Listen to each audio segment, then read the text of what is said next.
శ్రీ తాళ్లపాక అన్నమాచార్యుల 616వ జయంతి ఉత్సవాల్లో తిరుపతిలోని అన్నమాచార్య కళామందిరంలో నిర్వహించిన సంగీత కార్యక్రమాలు ఆద్యంతం భక్తిభావాన్ని పంచాయి.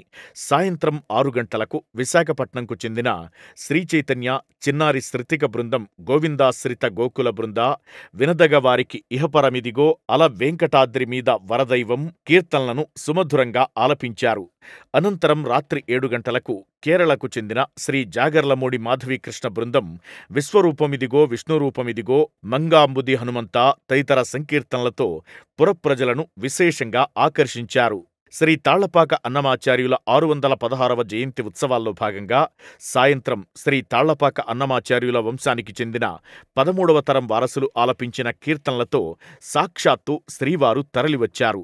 ఇందులో భాగంగా ప్రముఖ సంగీత విద్వాంసులు కుమారి లలిత, శ్రీ హయగ్రీవ నారాయణాచార్యుల బృందం ఇందరికీ అభయంబు, శోభనమే శోభనమే, పిలువరే కృష్ణుని, వేదం బెవ్వని, వెంకటరమణ గోవింద, హైదరాబాద్కు చెందిన శ్రీ శ్రీనివాస శర్మ బృందం పలు విచారములేలా, మత్స్యకూర్మ వరాహ తదితర అన్నమయ్య సంకీర్తనలను పురప్రజలను మంత్రముగ్ధుల్ని చేసే విధంగా ఆలపించారు. ఈ కార్యక్రమంలో Annamacharya project director doctor Vibhishana Sharma, program assistant Shrimati Kokila, ఇతర అధికారులు పెద్ద సంఖ్యలో పురప్రజలు పాల్గొన్నారు.